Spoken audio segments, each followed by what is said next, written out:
Deus abençoe a todos os nossos irmãos e ouvintes da programação aqui na Rádio Fundamental. Mais uma vez nós estamos aqui presente para mais um estudo, para darmos continuidade ao assunto que nós estamos aqui exprimindo para os nossos irmãos sobre o assunto por que Jesus ainda não saiu do trono de intercessão. Nós iremos então entrar na segunda parte deste assunto, que é um assunto muito importante para a nossa compreensão, para o nosso entendimento.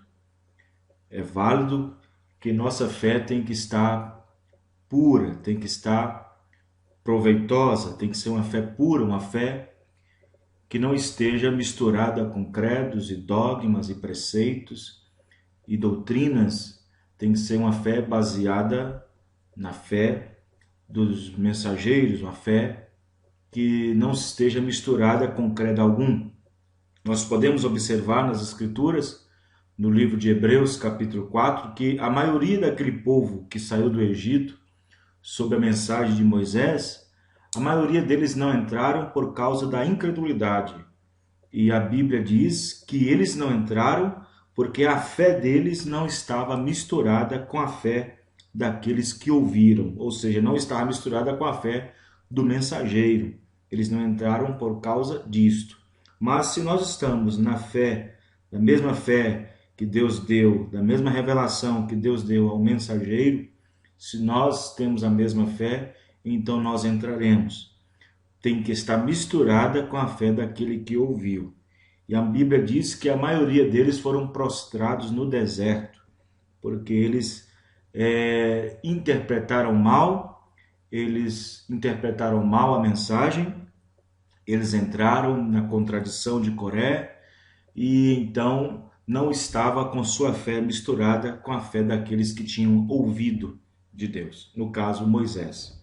E nesse dia, quem ouviu de Deus, quem ouviu a voz audível de Deus trazendo para nós a mensagem deste último dia foi o profeta prometido de Malaquias 4, prometido em Mateus 17:11 e Apocalipse 10:7. Então, quem ouviu de Deus foi ele. E se nós temos a mesma fé naqueles que ouviu, então nós entraremos no repouso, nós seremos transformados, viveremos num corpo glorificado. Então nós continuaremos com o nosso tema muito importante, que é sobre por que Jesus ainda não saiu do trono de intercessão. Segunda parte, nós vamos falar sobre os tempos verbais. Então, na primeira parte, nós falamos sobre eventos que estão no futuro e eventos que estão no passado. E nessa segunda parte, nós vamos falar sobre os tempos verbais, né?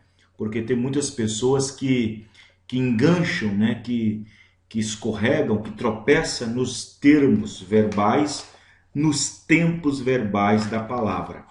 E nesta noite e nesta programação, nós vamos dar continuidade sobre esse assunto que está sendo muito útil para muitas pessoas. Mas eu quero ler aqui as Escrituras, no segundo livro de Coríntios, capítulo 4, verso 1, onde Paulo diz o seguinte: pelo que tendo este ministério, segundo a misericórdia que nos foi feita, não desfalecemos. Então, irmãos, nós queremos falar a segunda parte deste assunto, que Deus nos ajude. E como eu falei na primeira parte, é um estudo muito amplo, não dá para nós terminar em 1, 2, 3, 4, 5, 6 partes. Nós iremos até onde Deus nos proporcionar, até onde Deus nos inspirar de falar sobre esse assunto. Nós vamos falar então sobre por que Jesus ainda não saiu do trono de intercessão. Tempos verbais é o que nós vamos falar nessa noite. Nós ainda não tomamos as mensagens, as literaturas, a partir dos selos. Nós ainda estamos nas mensagens anteriores aos selos. Nós estamos ainda dentro das mensagens anteriores aos selos, e não partimos ainda para as mensagens pós-selos. Mas que Deus possa nos abençoar e Deus possa abrir nosso entendimento cada vez mais com a palavra. Nós já mencionamos, nós temos o nosso endereço aqui em Sarzedo, na rua Milton Campos, 339, no bairro Brasília, em Sarzedo, com os cultos todas as terças e quintas às 19h30 e domingo às 18 horas. Muito bem, nós vamos então partir para a segunda parte deste assunto muito relevante para nosso entendimento. Muito bem, irmãos. Nós, quando chegamos para essa mensagem, nós que cremos na mensagem, e a princípio, quando todos nós tivemos o nosso princípio na mensagem. Eu, outro pastor, não importa a quantidade de anos que ele tem na mensagem, mas a princípio, quando chegamos na mensagem, Deus nos revelou que Deus trabalha com o ministério de Elias 5 vezes nesta terra. E a nós, quando nós cremos na mensagem, para nós entender o Elias que havia de vir nesta última era e aquele Elias que tinha vindo antes do Messias, nós tivemos a revelação e entendemos os tempos verbais. Observe que nós não tivemos nenhuma dificuldade. Nós não tivemos nenhuma dificuldade para entender o tempo verbal. Quando nós chegamos para a mensagem, quando nos evangelizaram, mostrando para nós as 5 manifestações do ministério de Elias. Aí vimos o Elias o tesbita, aí vimos o espírito de Elias sobre Eliseu, depois nós vimos o espírito de Elias sobre João Batista, e nós tínhamos que ter revelação sobre o espírito de Elias sobre um corpo gentil nesta última era. Mas aí deparamos com Mateus 17. Então observamos aqui que Jesus, no capítulo 17 de São Mateus, ele fala de eventos em tempos verbais. E nós, graças a Deus, Deus nos revelou a parte que cabia ao tempo verbal e os seus acontecimentos. Um que estava no passado e outro que estava no futuro.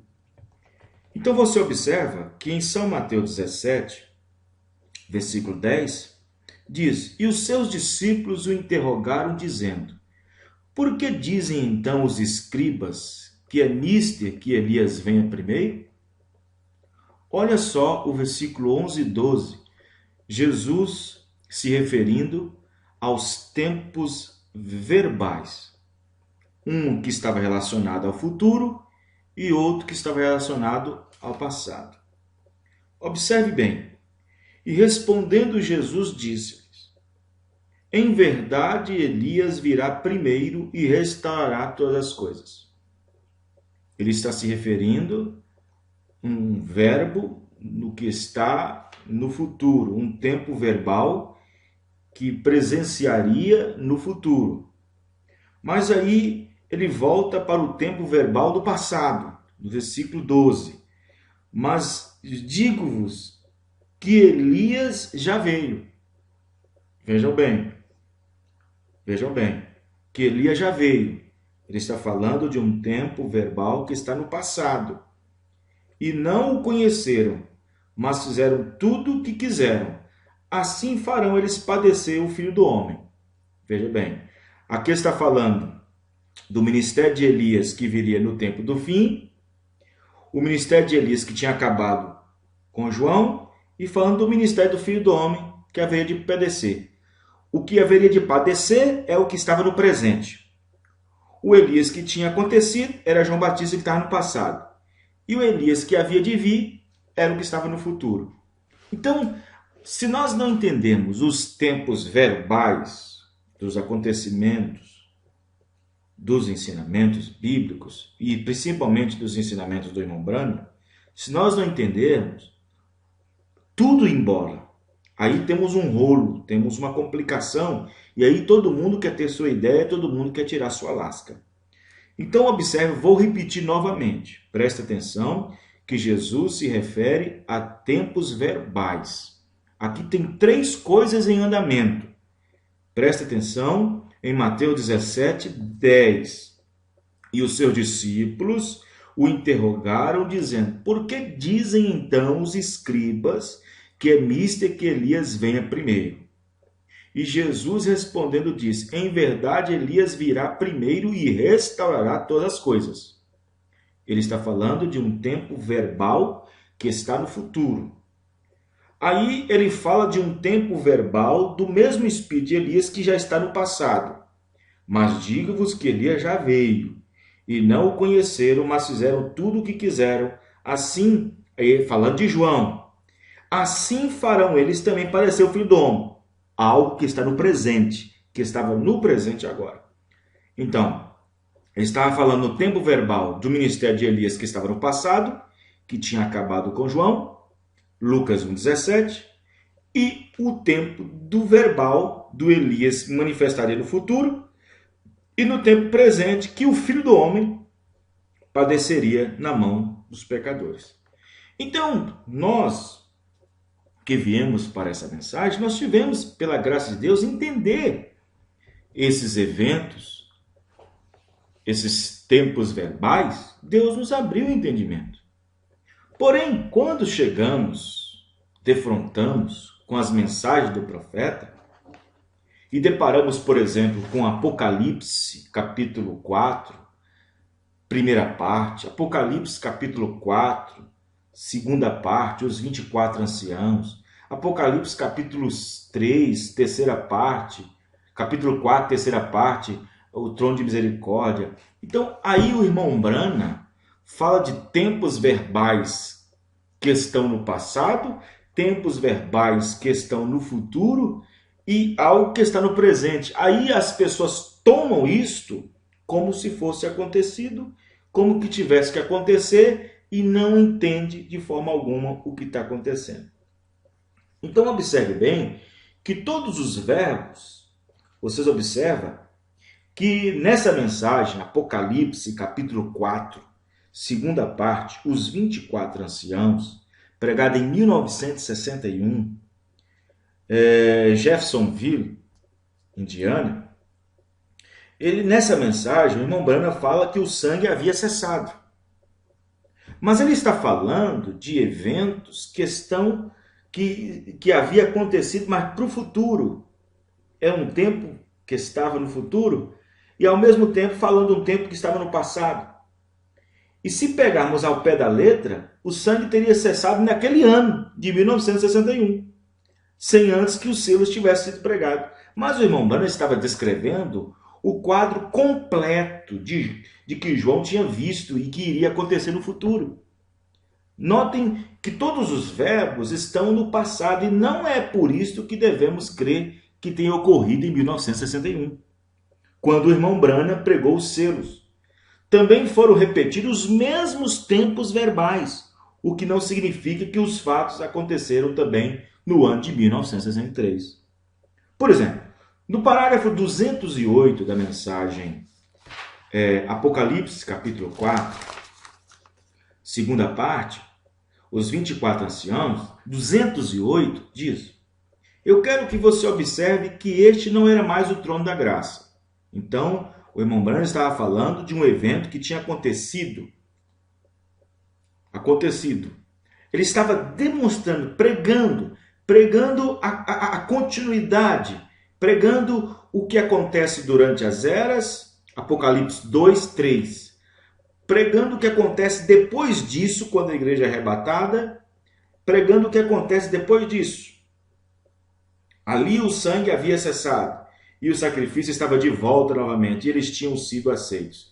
E o sangue estava fora do trono de misericórdia, e ele era agora o trono de julgamento, porque os trovões e relâmpagos saíam disto e isto correto. Vejam bem. Então, observe que nesta mesma mensagem, no parágrafo 237, o irmão Branham fala dos tronos. Ele fala do primeiro trono, que estava no céu. Ele fala do segundo trono, que estava em Cristo. Do terceiro trono, que estava no homem. Ele fala que o primeiro trono, que estava no céu, era o trono de julgamento. O segundo trono é o que estava em Cristo. E o terceiro trono estava no homem. Então observe bem que o que é homem? O homem é um ser trino. Corpo, alma e espírito. Todos nós sabemos disso. Então, se você observar a aproximação de Deus, o que é seu coração? Você recorda que o irmão Branham diz na mensagem que Deus escolhe o coração de um homem para ser a sua torre de controle. O irmão Branham diz também que o diabo ele escolhe a cabeça para ser o controle da sala de controle do homem. Deus escolhe o coração. Então observe bem que mesmo assim Deus em seu coração lhe faz crer nas coisas que ele não pode ver. Deus está em seu coração e no coração do homem está o trono de Deus. Parágrafo 239 da mensagem Apocalipse, capítulo 2, os 24 anciãos. Então observe que nós entendemos que a primeira parte do homem é o corpo. A parte seguinte é a alma e a natureza do seu espírito, o que faz ser o que ele é. Então nós entendemos que onde está então o trono de Deus agora? Se Deus chega para o coração do homem. Deus não vem para habitar na mente do homem. Deus não desceu. Deus não desceu para habitar na mente do homem. Deus desceu para habitar no coração do homem. Deus desceu para habitar no coração do homem. Por isso que Jesus era o coração de Deus. O primeiro trono estava posto no céu, trono de julgamento. O segundo trono estava posto em Jesus. E o segundo trono está posto no nosso coração. Você pode observar que ele estava introduzida a palavra. Sua palavra estava no céu.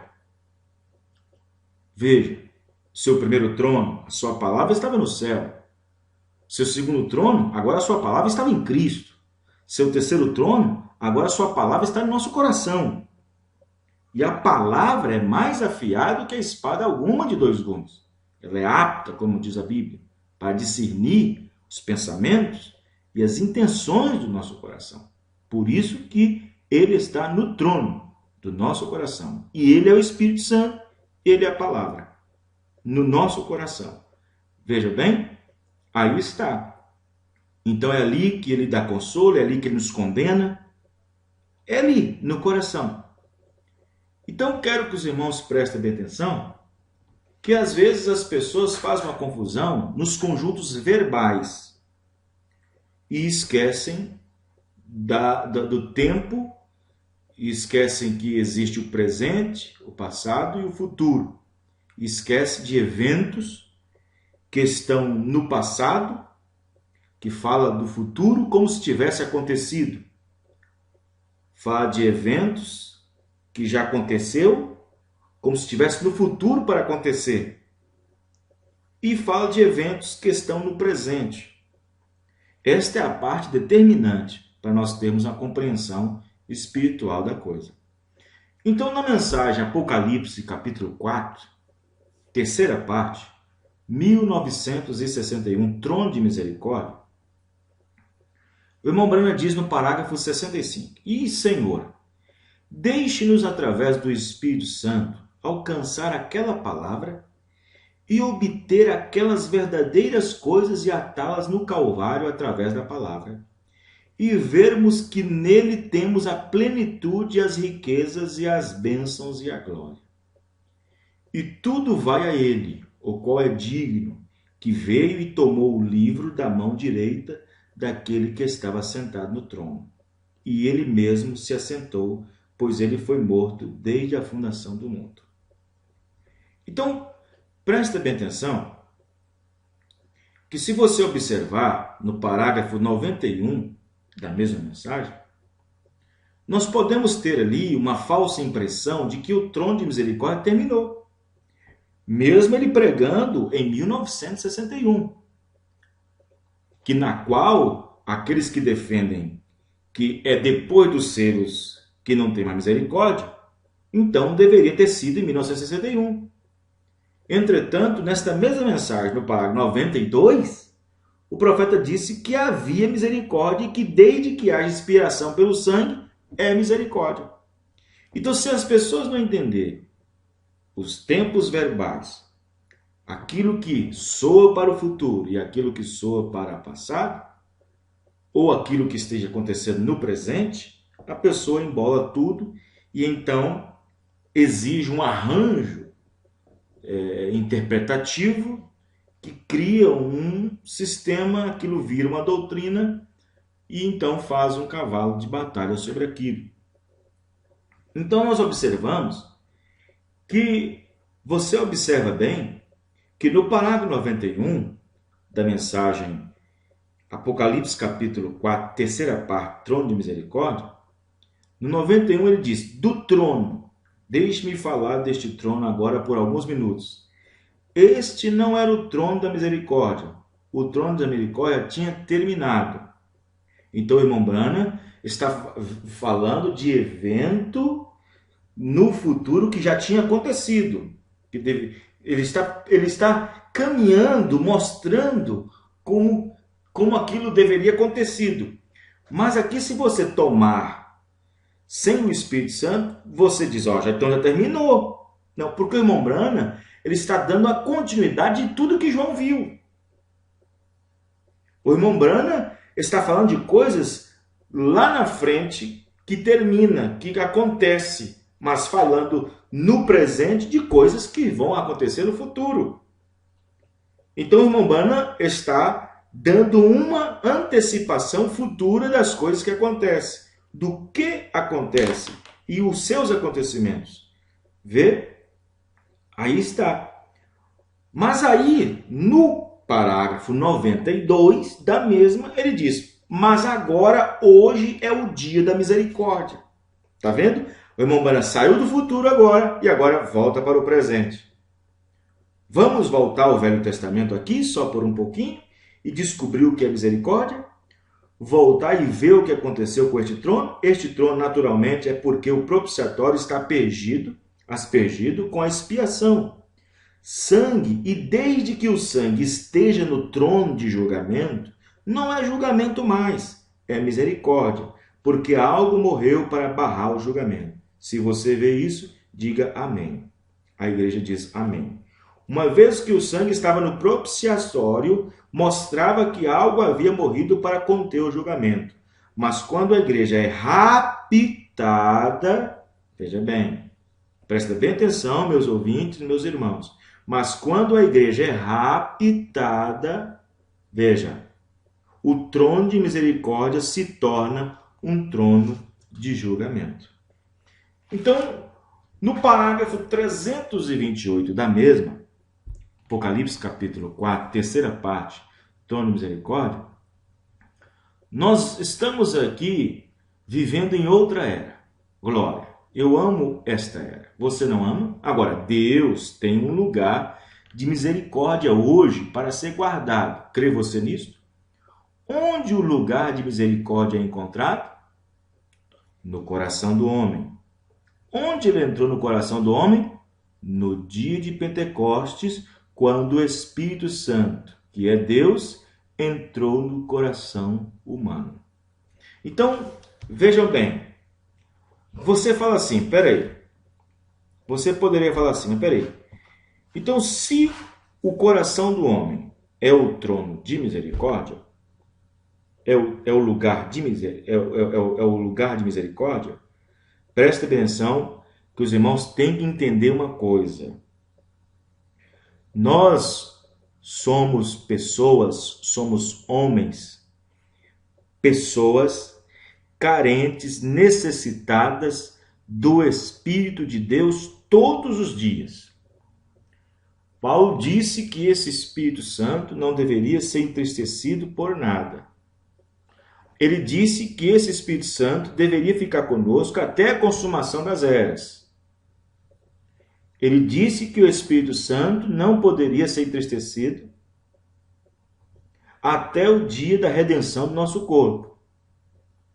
Então, observe que esse Espírito Santo, entrando em nosso coração, nós podemos clamar, Abba, Pai.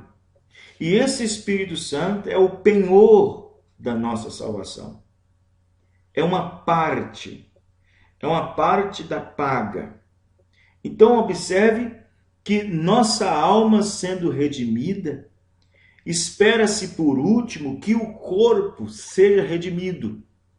Mas esse corpo, mesmo tendo uma alma por dentro redimida, e que tem uma parte de Deus, que é o penhor, o Espírito Santo, pela qual Deus usou de misericórdia, nesses vasos de misericórdia, como diz Paulo aos Romanos 9, então a este corpo tem que estar sujeito ao Espírito e à palavra o tempo que ele viver sobre essa terra. Mas ainda neste corpo, nós necessitamos da graça de Deus, tanto para a cura quando estiver enfermo, necessitamos de libertação, tanto para o espírito quando estiver desorientado, e precisamos de perdão quanto aos pecados. Então, Paulo chegou a dizer que ele já era alcançado por Cristo. Paulo havia dito que já não vivia mais ele, mas Cristo vivia nele. Mas ele disse, em outro lado, que quando ele queria fazer o bem, ele não conseguia, porque o mal impediria. Ele disse que estava nele. E ele disse com a consciência, ele tinha uma reserva, ele tinha Deus na sua consciência, ele estava livre. Mas o seu corpo não. Mas aí ele deu graças a Deus. Então observe bem que nós estamos aqui diante de Deus com esse lugar de misericórdia que é encontrado no coração do homem, onde ele entrou no coração do homem. Então você observa que nesse estado de homem, ele é um ser trino, ele é corpo, alma e espírito. Então nós temos aquele processo de 3 etapas da graça: justificação pela fé, santificação, batismo do Espírito Santo. Então observe que depois desses 2 atos, dessas 2 etapas, Deus entra no coração do homem, mora no coração do homem e reina ali no coração do homem como um trono. E então espera-se que este corpo seja obediente a esse Espírito até o dia da nossa redenção, até o dia em que a plenitude dos gentios haja entrado, até o dia em que o nosso corpo for transformado. Mas desde que nós estejamos neste corpo, nós ainda precisamos dos dividendos. Isto quer dizer que nós precisamos do auxílio de Deus. Nós precisamos do Senhor Jesus Cristo. Nós precisamos de sua mediação, precisamos de sua intercessão, precisamos da tua misericórdia. Quando ele se coloca por nós em atos indevidos pelas quais nós não deveríamos entrar. Então observe bem que o Espírito Santo é colocado ali. Então, quando o dia de Pentecostes chegou, este coração ali, o Espírito Santo veio habitar ali como a pomba, vamos dizer assim, quando aquele Espírito Santo no formato ali, na forma de pomba, desceu sobre o cordeiro para guiar o cordeiro o tempo que estivesse aqui na terra. E aquele cordeiro estava sujeito ao Espírito Santo ao tempo que viveu aqui, guardando o lugar de misericórdia. Agora, tem guardas para o lugar de misericórdia hoje? Sim. Então, nós estamos aqui para isso. Então, não é porque o Espírito Santo entrou no coração do homem, onde é o lugar de misericórdia, e, no entanto, que não precisa de misericórdia. Veja bem, quero que os irmãos observem bem que nós estamos sempre dependentes de Deus. Mombrana disse que enquanto nós estivermos aqui nessa terra, seremos achados em falha. Até o dia do arrebatamento, nós seremos achados em falha. O que nós temos de perfeito aqui é o Espírito Santo. O que nós temos de perfeito aqui na terra é a palavra. A palavra é perfeita porque ela é Deus. A palavra é perfeita porque ele é o Espírito Santo. Mas ela está em vasos de barro. E vasos de barro, de vez em quando, trinca. Vasos de barro tem que estar nessa maneira. Então, na mensagem Apocalipse, capítulo 5, segunda parte, 1961. Segunda parte. Observe no parágrafo 73, o irmão Branham diz. Agora, para começar, no primeiro versículo, agora, para posicionar onde paramos no último domingo, nós encontramos aquilo que Paulo, em Efésios 1, 13 e 14, nos disse que temos o penhor de nossa salvação, o penhor de nossa redenção, pois é o Espírito Santo que é o penhor de nossa salvação. Então você observe que a redenção não somente sobre a justificação, é baseada na redenção, não sobre o ofício mediador da intercessão, não sobre o redimido. Uma herança que foi perdida ou confiscada e foi redimida para nós novamente, e como tudo isso terminaria e como Deus planejou isto antes mesmo de haver um mundo e quão segura está a igreja ancorada. Veja bem, no parágrafo 129, ele nos diz o seguinte, veja, no verso 6 do capítulo 5. Eis o cordeiro, mas quando ele olhou ao redor, ele viu um leão. Ele era um leão, em vez de um cordeiro. Mas então o que era isto? Sua obra de mediação havia sido feita. Intercessão. Ele parou de ser mediador no fim da era da igreja para se tornar o leão da tribo de Judá. Sua obra de mediação havia terminado. Veja. Agora, presta bem atenção aqui. Nós encontramos aqui que se as pessoas não tiverem um entendimento claro sobre isso aqui, no capítulo 5 de Apocalipse, e nós entendemos que o irmão Branham chega a dizer que Deus está trabalhando nas eras da igreja, no capítulo 2 e capítulo 3. No capítulo 4, ela já está arrebatada. Observe que, se você observar, quando Deus termina a sua obra mediadora, no fim da era da igreja, para se tornar leão. Então você observa bem que quando ele estava ali fazendo a sua obra mediadora, e quando chega o tempo em que os seus deveria ser revelado, veja bem como que pode ser isso. Observe que ele estava com o livro selado com 7 selos. Vejam bem. Observe que João, ele chorava muito. E João foi advertido, foi exclamado por achar alguém. E não havia ninguém digno de abrir o livro, nem de desatar os seus 7 selos.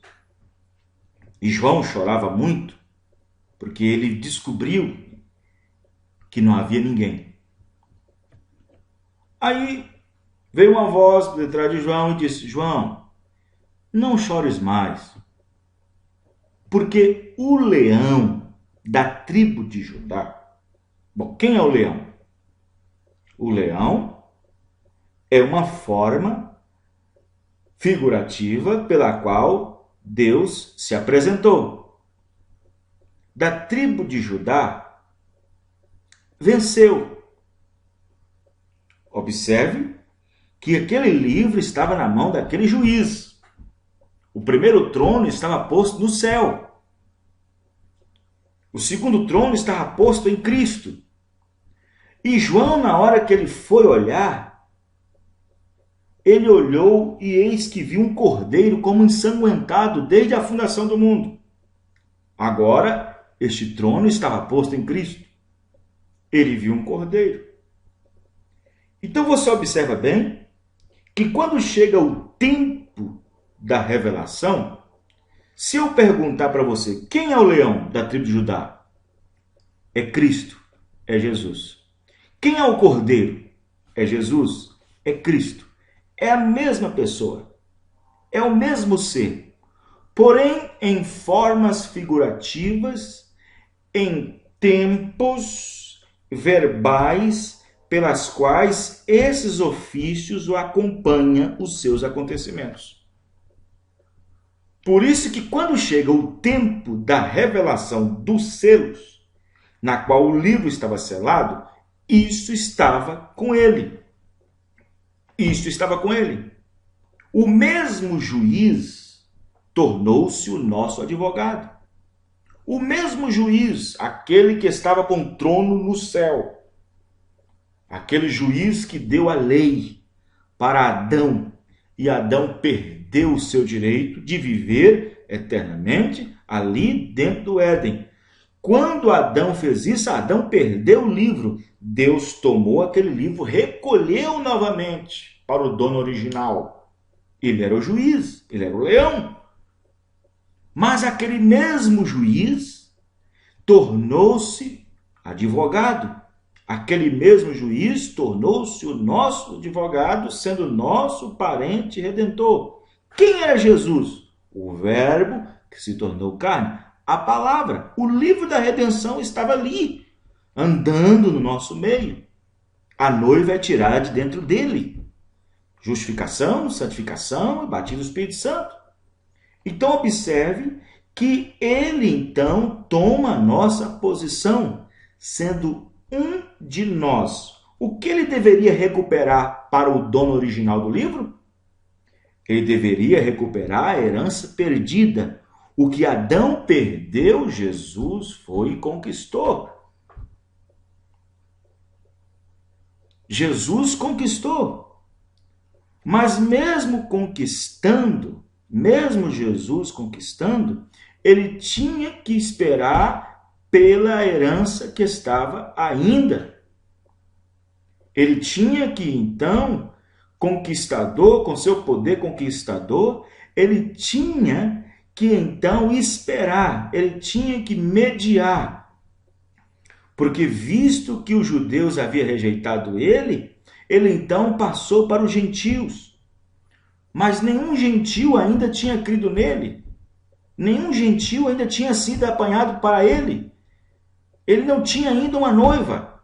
E então ele se ascende aos céus e se assenta no trono de intercessão e fica ali mediando durante a plenitude dos gentios, das eras gentias, e mediando, intercedendo por todos aqueles que estavam com seus nomes escritos no livro da vida do Cordeiro, que foi morto antes da fundação do mundo. Ele fica ali, esperando por cada um deles. Veja, quando João viu o tempo em que os trovões eram revelados, quando João viu que os trovões deveriam ser revelados, e quando João também escreveu que na voz de um mensageiro, na voz de um sétimo anjo, os mistérios seriam revelados, observe que quando os mistérios é revelado, o tempo não seria mais. Observe que o tempo de espera disto não seria mais. O tempo da revelação, não o tempo da transformação do corpo. Tempo da revelação é uma coisa, tempo da transformação do corpo é outra. Há um tempo de revelar-se, há um tempo de profecia, há um tempo de revelar-se e há um tempo de concretizar. O tempo da revelação aconteceu, o tempo de transformação não. Então observe que quando ele estava ali, precisava, porque todos os nomes estavam escritos naquele livro, e João chorava porque o seu nome estava naquele livro, e precisava de alguém digno para poder então remover aquele livro que estava na mão do dono original, que era ele mesmo, porém uma forma figurativa. E então ele veio até o trono da mão daquele que estava sentado, tomou o livro. Ele mesmo foi digno, ele mesmo tornou-se um de nós, ele mesmo. E então abriu o livro e entregou na mão do mensageiro. Abriu o livro e entregou na mão do mensageiro. E quando o mensageiro estava aqui na terra, revelou o Filho do Homem, Cristo, a palavra, e os mistérios estavam sendo revelados. Revelando tudo o que estava no passado, revelando o que estava no presente e revelando o que iria acontecer no futuro. Mas desde que o Cordeiro esteja no trono de intercessão, ainda há mediação, porque a palavra foi cumprida. A palavra se cumpriu. Vejam bem, a palavra se cumpriu, mas Deus ainda não terminou com os gentios. Deus ainda não terminou, porque a palavra tem que alcançar o eleito. E até que este último eleito não entre, Deus ainda permanece como um cordeiro mediador, ali intercedendo por esses que estão no livro. Mesmo que aquele livro da redenção já tenha sido revelado. Vejam bem, quero que vocês prestem atenção, que mesmo Jesus sendo revelado para os discípulos como Filho do Homem, observe, olha as etapas. Primeiro ele nasceu, ali estava uma parte cumprida da promessa, o verbo se fazendo carne, mas a outra parte não tinha se cumprido, que era ele dando-se a conhecer. 30 anos depois, ele deu-se a conhecer. Depois, mesmo dando-se a conhecer, ele ainda não tinha derramado o Espírito Santo, que era a promessa. Então, nós temos que levar em conta os fatos. Deus havia prometido que ele viria em carne, e o verbo se fez carne. Porém, ele só deu a conhecer 30 anos depois. Deu-se a conhecer. E mesmo dando-se a conhecer, eles tinham que esperar a promessa do Espírito Santo. Então, amados e preciosos ouvintes, temos que entender os tempos verbais dos acontecimentos e não ficarmos enrolados com parágrafos isolados que parecem dizer uma coisa, mas não é em seu contexto, em seu verbo, em seus acontecimentos. Então, a mensagem da graça, pregada em 27 de agosto de 1961, no parágrafo 176, o irmão Branham diz: agora, há somente uma coisa diferente nele estando aqui nesta manhã do que quando ele estava entre o povo na Galileia. Veja, 1961. Isto seria o seu próprio corpo de carne, seu corpo pessoal, porque aquele foi ressuscitado. Crê você nisto? Eu creio. Assentou à mão direita da majestade altíssima. Presta atenção. Ele não assentou do lado de uma pessoa, não. Ele não assentou do lado de outro ser, não. Quando ele estava aqui na terra, depois de ter feito o que tinha que ser feito, depois de consumar a obra, ele disse: todo poder é me dado outra vez. Todo poder é me dado nos céus e na terra. Então, quem ficou no céu ficou sem poder? Não, não. Quero que vocês prestem atenção. Ele se assentou à mão direita, que quer dizer destra, poder, da majestade altíssima. Está vivendo para sempre para fazer intercessões por nossas confissões. Veja bem, para sempre é um tempo, diz o irmão Branham. Eternamente é diferente. Ele fica ali para sempre até que o último eleito entre. Veja, naquela posição, porque depois que o último eleito entrar, ele levanta do trono e agora ele vem para reclamar sua noiva e se assenta no outro trono para julgar. Ele vem como juiz. Veja, porque aquele foi ressuscitado, que você diz, assentou a mão direita da majestade altíssima, está vivendo para sempre para fazer intercessões por nossas confissões. Recordem, ele não pode fazer coisa alguma por nós, a não ser que primeiro nós o aceitamos e creiamos que ele tem. E digamos que ele tem, pois ele é o sumo sacerdote fazendo intercessão sobre nossas confissões. Vejam bem, na mensagem Abandonando Tudo, 23 de janeiro de 1962, em Tempe, Arizona, tradução Crentes da Bíblia, 208. Se minhas mãos agora estivessem cheias de cicatrizes dos pregos e sangue jorrando delas e espinhos aqui, isto ainda não me faria ser Jesus. Isto seria minha carne. E nós sabemos que aquela carne está à destra de Deus. E quando isto vier, o tempo não será mais. Presta bem atenção. Quando isto vier, o tempo não será mais. Presta bem atenção que ali em Apocalipse 10, o tempo não será mais no sentido de que Deus não ia mais segurar os mistérios. O mensageiro não podia partir sem revelar os mistérios, sendo que aquela profecia, que aquele ministério estivesse cumprido. Então o tempo não seria mais nesse sentido. Mas quando os selos é revelado, isso não quer dizer que a era acabou. O tempo continua. A plenitude dos gentios continua. Então, as eras ainda continuam. Nós ainda vivemos nesse tempo. Nós não estamos dentro da confusão. Nós não estamos dentro de Babilônia. Nós não estamos dentro desta era rica, desta era que diz ser rica e ao mesmo tempo é pobre, desgraçado, miserável, cego e nu. Nós não estamos nessa condição de nudez. Nós não estamos nessa condição de miserável. Nós não estamos nessa condição de nudez. Nós estamos na condição de colírio nos olhos, na qual Deus nos abriu. Mas o tempo cronológico continua. Até que haja entrada a plenitude, o último eleito. E nós sabemos que aquela carne está à destra de Deus.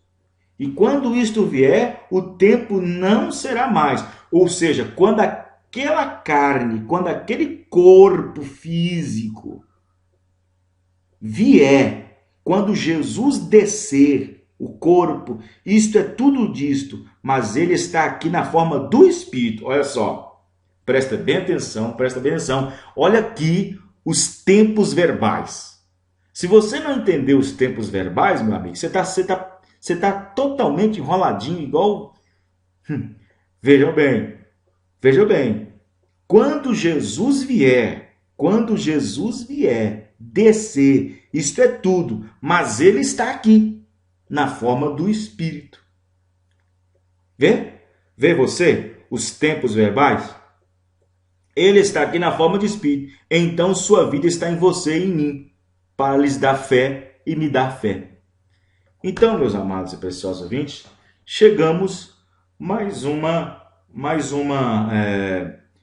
uma parte do estudo que nós estamos dando continuidade a esse estudo maravilhoso. Por que Jesus ainda não saiu do trono de intercessão? Lembrando que nós estamos na segunda parte dessa mensagem, que foi tempos verbais. E nós continuaremos logo mais com a terceira parte. E que Deus possa abençoar todos vocês. Lembrando que nós estamos usando apenas as mensagens antes dos selos, Depois nós vamos usar as mensagens pós-selos, depois de um período, é claro.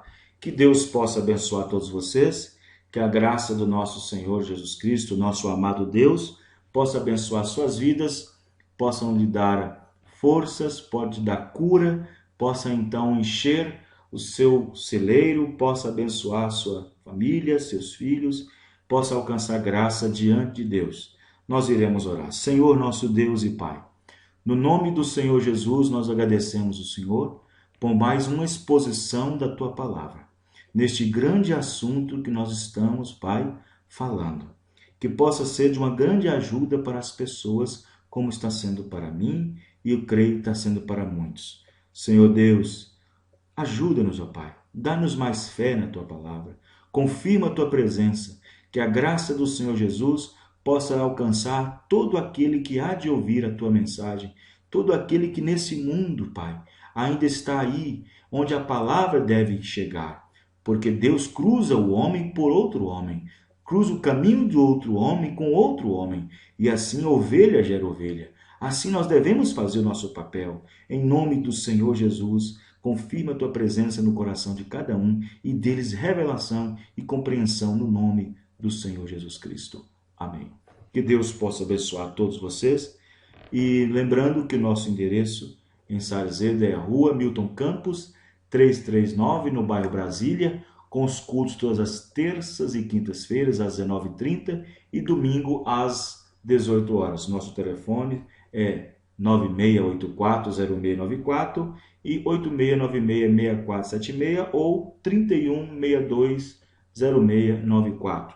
O nosso endereço eletrônico na internet, no nosso site é www.ofundamentodafe.com.br. O nosso e-mail, você quer enviar o seu e-mail, é wbcosta@outlook.com.br. Mas se você também quiser assistir, acessar nossos vídeos na internet, você entre no YouTube e escreve lá TV Fundamental, nosso canal. Você pode assistir vários vídeos ali para você ter um entendimento melhor da palavra. Que Deus possa abençoar todos vocês no nome do Senhor Jesus Cristo. Amém e amém.